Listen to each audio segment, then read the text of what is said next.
आज आपण मोटरचे स्टार्टर याचा अभ्यास करणार आहोत. मोटरचे स्टार्टर दोन प्रकारचे मोटर वापरतो आपण.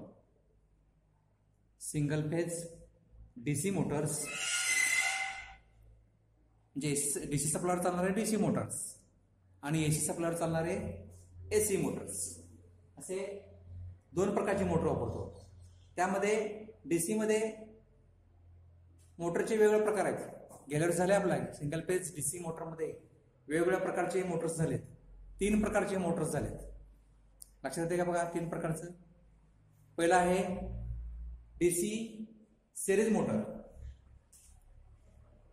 दुसरा मोटरचा प्रकार आहे डीसी शंट मोटर आणि तिसरा प्रकार आहे डीसी कंपाऊंड मोटर.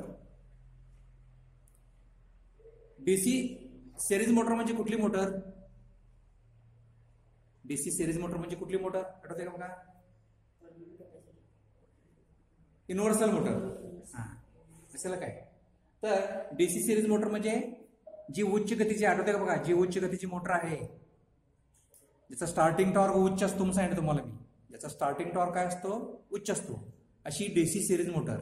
सिरीज का नाव पडलंय? त्याच्यामध्ये कुठल्याही मोटरमध्ये, डीसी मोटरमध्ये किती वाइंडिंग आहेत? 2. कुठलं वाइंडिंग? कुठलं वाइंडिंग? सिरीज वाइंडिंग आणि फील्ड वाइंडिंग. कशाला काय म्हणजे आर्मेचर वाइंडिंग आणि फील्ड वाइंडिंग असे 2 वाइंडिंग आहेत. आर्मेचर वाइंडिंग आणि फील्ड वाइंडिंग असे 2 वाइंडिंग आहेत. त्या वाइंडिंगच्या रचनेवरून डीसी मोटरचे प्रकार पडले. मग त्यामध्ये जर वाइंडिंग आर्मेचर वाइंडिंग आणि फील्ड वाइंडिंग जर सिरीज मध्ये असेल तर डीसी सिरीज मोटर म्हणतो आपण. जर आर्मेचर वाइंडिंग आणि फील्ड वाइंडिंग पॅरल मध्ये असेल त्याला काय म्हणतो आपण? शंट, डीसी शंट मोटर असे म्हणतो. आणि त्यानंतर डीसी कंपाऊंड मोटर असा तिसरा प्रकार पडला त्यामध्ये डीसी मोटरमध्ये. त्याच्यामध्ये डीसी शंट मोटरमध्येच दुसरी एक कॉईल टाकल्या, क्युम्युलेटिव्ह आणि डिफरन्शियल कॉईल टाकून त्या कंपाऊंड मोटरचे परत 2 प्रकार पडलेत. डिफरन्शियल कंपाऊंड मोटर आणि क्युम्युलेटिव्ह कंपाऊंड मोटर्स असे हे डीसी मोटरचे प्रकार पडलेत. हे डीसी मोटर आणि एसी मोटर. एसी मोटरचे 2 प्रकार आहेत. सिंगल पेज एसी मोटर आणि 3 पेज एसी मोटर्स. आता हे मोटर आपण ऐकतोय, ह्या मोटरना चालू करण्यासाठी जे आपण इलेक्ट्रिकल किंवा नियंत्रक साधन जे वापरतो त्याला काय म्हणतो आपण? स्टार्टर. स्टार्ट करणारा, मोटरना स्टार्ट करण्यासाठी जे उपकरण वापरतो त्याला काय म्हणतो? आपण स्टार्टर म्हणतो. मोटरचा स्टार्टर, मोटर चालू करण्यासाठी वापरतो म्हणून काय म्हणतो आपण त्याला? Motor starter. आता पहिलं आपण घेऊ डीसी मोटर. डीसी मोटरसाठी आपल्याला माहितीच आहे, डीसी मोटर जर सुरुवातीला डीसी मोटर चालू केलो आपण, समजा स्टार्टर शिवाय, डीसी मोटर जर स्टार्टर नसेल, स्टार्टर शिवाय जर डीसी मोटर चालू केलं आपण तर सुरुवातीला त्याचा वेग काय असणार आहे? त्यावेळी वेग कमी असणार आहे आणि त्यामुळे त्याचा करंट काय असणार? तिथं जास्त असणार आहे. वेग जर कमी असेल, करंट जास्त असणार आहे. करंट जास्त असेल तर आर्मेचर सुद्धा काय होणार? आर्मेचर गरम होऊन आर्मेचर जळण्याची शक्यता असते.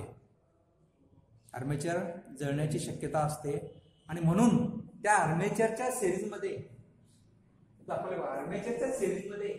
असा विरोध टाकून आपण काय करतो? त्याला स्टार्ट करतो. म्हणून स्टार्टरचा उपयोग करतो आपण. डायोड जर डीसी मोटर डायोड जर सप्लाय दिला आपण, स्टार्टर नसेल तर अशा वेळी आर्मेचरच्या सिरीजमध्ये जर रेजिस्टन्स नसेल तर आर्मेचर जळण्याची शक्यता असते. म्हणून डीसी मोटरना स्टार्टरची आवश्यकता असते. कारण त्याचा बॅक ईएमएफ जो असतो, बॅक म्हणजे परतीचा विद्युत दाब, हा 0 असतो. 0 असल्यामुळे करंट वाढून मोटरचा आर्मेचर गरम होऊन आर्मेचर जळण्याची शक्यता असते. म्हणून डीसी मोटरला स्टार्टरची आवश्यकता असते. अशा ह्या डीसी मोटरला आपण 3 प्रकारचे स्टार्टर वापरतो. गेल्या वर्षी झालेलं आहे आपलं डीसी मोटरमध्ये. डीसी मोटरला 3 प्रकारचे स्टार्टर आहे. याच्यामध्ये पण दिलंय म्हणून यावर्षी घ्यायचं आहे. सिलेबसमध्ये परत दिलेलं आहे गेल्या वर्षीचा हा पॉईंट परत घेतो आपण. त्या डीसी मोटरला चालू करण्यासाठी 3 प्रकारचे स्टार्टर आहेत. 2 पॉइंट स्टार्टर आणि 3 पॉइंट स्टार्टर आणि 4 पॉइंट स्टार्टर असे डीसी मोटरसाठी 3 प्रकारचे स्टार्टर वापरतात. पहिला 2 पॉइंट स्टार्टर,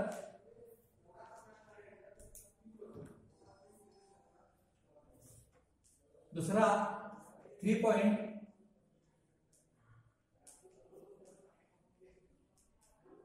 स्टार्टर, तिसरा आहे 4 पॉइंट स्टार्टर. असे डीसी मोटरच्या स्टार्टरचे 3 प्रकार पडतात. लक्षात येते का? डीसी मोटरच्या स्टार्टरचे 3 प्रकार पडतात. 2 point starter, 3 point starter, 4 point starter. आता हे स्टार्टरमध्ये स्टार्टर कशाला वापरतो आपण? फक्त चालू बंद करण्यासाठी नाही, त्या मोटरला नियंत्रण करण्यासाठी.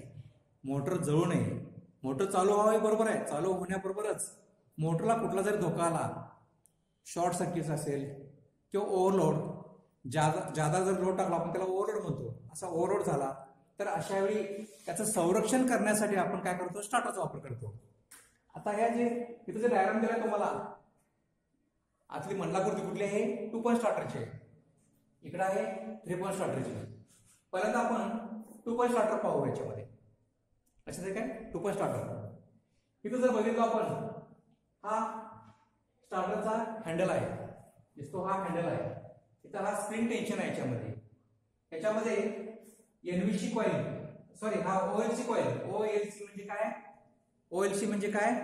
Overload coil. आणि एनव्हीसी म्हणजे काय? No hold coil. असे 2 कॉइल वापरले. हा प्लंजर आहे इथं.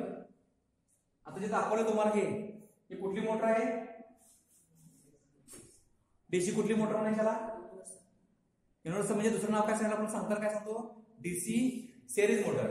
कारण इथे काय दाखवलं? हे वाइंडिंग कुठला आहे? Field winding. समोर जे दिसतंय हे फील्ड वाइंडिंग म्हणजे आपण याला F म्हणतो. आणि हा कुठला वाइंडिंग आहे? हे आर्मेचर वाइंडिंग. त्याला A1 A2 असं नाव दिलं जातं. हे A1 A2 म्हणजे कुठलं झालं? Armature winding. हे फील्ड वाइंडिंग. हे दोन्ही वाइंडिंग एकमेकांच्या सिरीज मध्ये आहे. हा जो स्टार्टर कुठला आहे? 2 पॉइंट स्टार्टर. 2 पॉइंट स्टार्टर हा डीसी सिरीज मोटर साठीच फक्त वापरतात. अशाला 2 पॉइंट का म्हणतात? त्याच्यामध्ये हा एल म्हणजे लाईव्ह पॉइंट. कुठला सप्लाय दिला आपल्याला? 230 व्होल्ट डीसी सप्लाय दिलाय. 230 व्होल्ट डीसी दिलाय. हा जो पहिला पॉइंट आहे लाईनचा पॉइंट म्हणून गेलेलं नाव दिलाय. आणि इथून हा सप्लाय आर्मेचर मार्फत फील्ड वाइंडिंग दिलाय. तिथं हा ह्या पॉइंटला ए पॉइंट दिलाय. असे 2 पॉइंट त्याच्यामध्ये म्हणून नाव काय दिलाय? 2 पॉइंट स्टार्टर. याच्यामध्ये जर बघितलं आपण, याच्यामध्ये हा स्प्रिंग टेन्शन आहे आणि हा मेकॅनिकल हँडल आहे. हँडल नंतर याच्यामध्ये हा बदलता काय टाकला आपण? याच्यामध्ये विरोध टाकलाय. नंतर याच्यामध्ये हा ओएलसी म्हणजे ओव्हरलोड कॉइल, हा एनव्हीसी म्हणजे नो व्होल्ट कॉइल. आणि हे आपली मोटर कुठली मोटर? DC series motor. हा खाली प्लंजर आहे. याच्यामध्ये याचं कार्य कसं चालतंय बघा स्टार्टरचं. हा 230 व्होल्ट सप्लाय दिला. 230 व्होल्ट डीसी सप्लाय दिल्यानंतर या एल मधून, या ओएलसी कॉइल मधून, या स्प्रिंग टेन्शन मधून हा हँडल असा असतो. हँडल सुरुवातीला कुठल्या पोझिशन मध्ये पॉइंटेड आहे? काय सुरुवातीला हँडल कुठं असणार आहे? हा ऑफ पोझिशन असणार आहे. आता मोटर तुमची काय आहे? आपली मोटर काय आहे सध्या? बंद पोझिशन मध्ये. हा स्टार्टरचा हँडल मी 1 या पोझिशन नेला, सुरुवातीला 1 वरती जर नेला, हे सगळे स्टड असतात. आतमध्ये एमएससी स्टड असतात त्यामध्ये.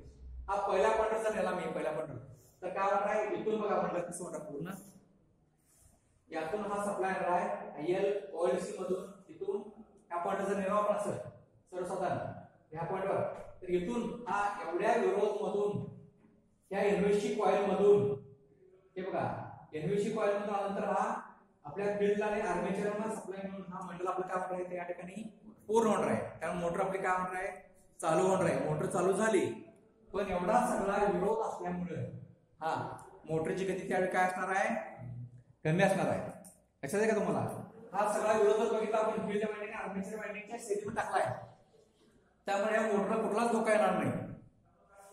सुरुवातीला सांगितल्याप्रमाणे ह्या वाइंडिंगच्या सिरीजमध्ये टाकल्यामुळे कुठलाही धोका येणार नाही. त्यामुळे ही जी मोटर आपली कुठल्याही डीसी सिरीज मोटर आहे, स्टार्टिंग टॉर्क उच्च असतो, लोड शिवाय चालू करायचा नसतो. म्हणून सुरुवातीला याच्यामध्ये काय टाकला आपण? हा विरोध टाकलाय. आता 1 नंबर नंतर हा हँडल आपण 2 वरती नेला तर काय होणार, विरोधाचा काय होणार, थोडासा कमी झाला. विरोध कमी झाल्यामुळे मोटरची गती काय होणार, तिथं वाढणार आहे. 2 नंतर 3 वरती नेला आपण, हँडल 3 वरती नेला, आणखी वाढणार गती. 4 वर नेलं, आणखी विरोध कमी झाला, आणखी गती वाढली.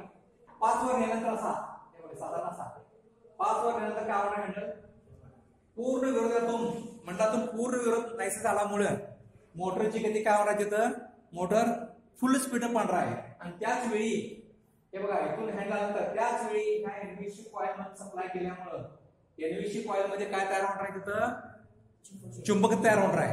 आणि जो हा चुंबक तयार झाल्यामुळे हा हँडल काय करणार आहे, तिथं धरून ठेवला जाणार आहे. कळते काय, हे हँडल धरून ठेवल्यामुळे तुमची मोटर कंटिन्युअस तुमची काय होणार आहे, त्यावेळी चालू राहणार आहे. तुम्ही हँडल वरून जरी हात काढला तरी तुमची मोटर काय होणार, त्यावेळी कंटिन्यू चालू राहणार आहे. कळते काय, परत सांगतो बघा. सप्लाय चालू केला, ह्या ओएलसी मधून सप्लाय असा गेला, हँडल मधून हा स्पीड टेन्शन आहे, त्या हँडल मधून 1 मध्ये गेल्यानंतर विरोध जास्त असल्यामुळे मोटर कमी पडला. 2 वरती विरोध कमी झाला, मोटरची गती वाढली. 3 वरती आणखी विरोध कमी झाला, आणखी मोटरची गती वाढली. 4 वरती आणखी विरोध कमी झाला, आणखी गती काय वाढली, वाढली. 5 ला पूर्ण विरोध नसल्यामुळे मोटर आपली फुल स्पीडनं पळणार आहे. त्याच वेळी ह्या एनव्हीसी मध्ये काय होणार आहे, चुंबकत्व तयार होणार आहे. चुंबकत्व तयार झाल्यामुळे आपली मोटर काय हँडल काय होणार, धरून ठेवलं जाणार आहे. आपण जरी हँडलवरून हात काढलो सोडलो तरी हँडल काय होणार आहे, तिथं अडकून राहणार आहे. आणि त्यामुळे आपली मोटर काय होणार आहे, त्यावेळी फुल गतीनं पळत राहणार आहे. ही आता मोटर आपली काय झाली समजायची, 5 वर्षानंतर मोटर आपली चालू झाली. बरोबर. समजा आता महत्वाचं म्हणजे याच्यामध्ये आहे तुम्हाला ओएलसी आणि एनव्हीसी म्हणजे काय. ओएलसी म्हणजे काय सांगितलं तुम्हाला मी, ओव्हरलोड कॉइल. एनव्हीसी म्हणजे काय, नो व्होल्ट कॉइल. आता ओएलसी म्हणजे काय, ओव्हरलोड कॉइल.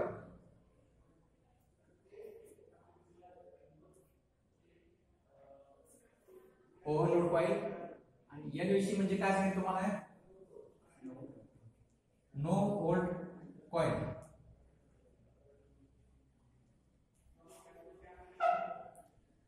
ही जी असते कॉइल ओव्हरलोड कॉइल, याचं पहिला बघूया. ओव्हरलोड म्हणजे लोड जास्त झाल्यानंतरचा ओव्हरलोड. त्याच्यामध्ये जर बघितलं आपण ही जी कॉइल असते, ही ओएलसी कॉइल जी म्हणतो आपण, ही जाड तारेची असते. जाड तारेची आणि कमी वेळी असतात. लक्षात एक पॉईंट बघा, जाड तारेची आणि कमी वेळेची ही ओव्हरलोड कॉइल असते. याचं काम काय, मोटरला ओव्हरलोड झाल्यानंतर स्टार्टर बंद काय होणार आहे, करंट त्यावेळी वाढणार आहे. आणि त्यावेळी स्टार्टरला बंद करायचं काम करणार आहे, ते कोण करणार आहे, ओव्हरलोड कॉइल. दुसरा हा एनव्हीसी. एनव्हीसी म्हणजे काय, नो व्होल्ट कॉइल. याचं काय काम असणार आहे, सप्लाय दिल्यानंतर याच्यामध्ये काय तयार होणार आहे, हँडल काय तयार झालं, याच्यामध्ये चुंबक तयार झालं. ही जी आहे याच्या उलट कॉइल असते, याच्यामध्ये ही काय असते, कमी जाडीची आणि काय असते, जास्त वेळेची असते. ओएलसी कशासाठी तुम्हाला मी, जास्त जाडीची कमी वेळेची, कळलं. आणि ही मात्र कसं असणार आहे, कमी जाडीची जास्त वेळेची असणार आहे. त्याचं काम काय आहे, ज्यावेळेस सप्लाय देतो आपण हँडल क्लोज केला तर हँडल धरून ठेवण्याचं काम करते. बरोबर. त्या मोटर व्यवस्थित चालू असते. सप्लाय बंद झाल्यानंतर काय होणार आहे, त्यातून सप्लाय होत असतो. सप्लाय लाईट गेली तर काय होणार आहे, त्याचं चुंबकत्व काय होणार आहे, याचं चुंबकत्व काय होणार आहे, सप्लाय नसल्यामुळे चुंबकत्वातलं नष्ट होणार आहे. चुंबकत्व नष्ट झाल्यामुळं हँडल काय होणार आहे, या स्प्रिंटशी सुरुवातीला काय होणार, स्प्रिंग मुळे ताणला गेला असतो. हँडल आपण हँडल ढकलत नेला की स्प्रिंग ताणला गेला असतो. ज्यावेळी सप्लाय बंद होतो त्यावेळी चुंबकत्व काय होते, नष्ट होते. चुंबकत्व नष्ट झाल्यामुळं हँडल काय होतो, स्प्रिंग टेन्शन पूर्वस्थितीला येतो. म्हणजे काय होतं, मोटर आपली काय होते, बंद होते. म्हणजे एनव्हीसीचं कार्य काय, ज्यावेळी सप्लाय व्यवस्थित चालू असतो त्यावेळी स्टार्टरच्या हँडलला धरून ठेवणे. बरोबर. स्टार्टरच्या हँडल धरून ठेवण्याचं काम करते. ज्यावेळी सप्लाय बंद होतो त्यावेळी त्याचं चुंबकत्व नष्ट होऊन मोटरला बंद करण्याचं काम कोण करते, ते एनव्हीसी कॉइल करते. कळलं. हे एनव्हीसी कार्य कळलं काय. नंतर पुढचं ओएलसी म्हणजे काय, ओव्हरलोड कॉइल. ओव्हरलोड कॉइल याचं काम काय बघा. ओएलसी म्हणजे काय, ओव्हरलोड कॉइल. ही कशी आहे आपली, जाड तारेची आणि कमी वेळेची आहे. मोटरला सप्लाय व्यवस्थित असताना, नॉर्मल सप्लाय म्हणून, मोटरला सप्लाय व्यवस्थित असताना मोटर हा स्टार्टरचा हँडल धरून ठेवल्यामुळे एनएससी मुळे मोटर व्यवस्थित चालू असते. पण समजा काही कारणामुळे व्होल्टेज कमी आलं, व्होल्टेज कमी आल्यामुळे काय होणार आहे, करंट काय होणार आहे, तिथं वाढणार आहे. त्याचबरोबर समजा कुठे शॉर्ट सर्किट झालं, मोटरचं वायंडिंग शॉर्ट झालं किंवा लोड जास्त टाकला तर त्यावेळी काय होणार आहे, त्यातून वाहणारा करंट काय होणार आहे, त्यावेळी शॉर्ट सर्किट झालं तर करंट काय होतोय, वाढतोय, जास्त होतोय. जास्त झाल्यामुळं त्यातून वाहणारा प्रवाह जास्त झाल्यामुळं याच्यामध्ये काय त्यावेळी काय तयार होणार आहे, चुंबकीय शक्ती तयार होणार आहे. चल काय याच्यामध्ये त्यावेळी काय होणार आहे, चुंबकीय शक्ती. आणि चुंबकीय शक्ती तयार झाल्यामुळं हा प्लंजर काय होणार आहे, इथं हा वर कधी जाणार आहे. त्यामुळे ही जी दोन टोकं आहेत बघा, हे दोन टोकं, ही दोन टोकं शॉर्ट झाल्यामुळं हे बघा, हे दोन टोकं म्हणजे काय, एनओसी दोन टोकं आहेत. एनओसी टोकं काय होणार त्यावेळी शॉर्ट होणार आहे. त्यामुळे सुरुवातीला एनओसी मध्ये चुंबक तयार झालं होतं, ते चुंबक तो काय होणार त्यातलं नष्ट होणार आहे. आणि त्यामुळे हँडल काय होणार आहे, परत ऑफ स्थिर राहणार आहे. म्हणजे मोटरला कशामुळे बंद पडलं, मोटर ज्यावेळी शॉर्ट सर्किट होतो किंवा ओव्हरलोड झाल्यानंतर यातून करंट जास्त व्हावं लागतो, करंट जास्त व्हायल्यामुळे हा ऑइलची कॉइल कार्य करतो आणि प्लंजरला असं या चुंबक तयार होऊन प्लंजरला वर खेचला जाऊन एनव्हीसीची टोके शॉर्ट होतात. आणि त्यामुळे एनव्हीसीचे काय होतं, चुंबकत्व नष्ट होऊन स्टार्टरचं हँडल ऑफ केलं होतं. त्यामुळे मोटर कशामुळे बंद पडली म्हणायची, मग ती ओव्हरलोडमुळे किंवा शॉर्ट सर्किटमुळे. असं हे ओएलसीचं कार्य आहे. पहिलं कुठं सांगितलं तुम्हाला, एनव्हीसीचं कार्य, दुसरं ओएलसीचं कार्य. कळलं दोन्ही कार्य, यांचं कार्य कसं चालतंय कळलं ना. टू पॉइंट स्टार्टरचं, टू पॉइंट स्टार्टर कुठल्यासाठी वापरलाय, फक्त कुठल्या मोटरसाठी वापरलाय, फक्त डीसी सिरीज मोटर. यातले महत्वाचे भाग कुठले कुठले आहेत, एक म्हणजे ओएलसी, दुसरं एनव्हीसी कॉइल, हा हँडल, नंतर हा हे स्टड बलत्या विरुद्धचे. कळलं काय, एवढे हे महत्वाचे भाग स्टार्टर मधले. कार्य कळलं, स्टार्टरचं कार्य कसं चालतंय कळलं. त्यानंतर हा झाला टू पॉइंट स्टार्टर. पुढचा आहे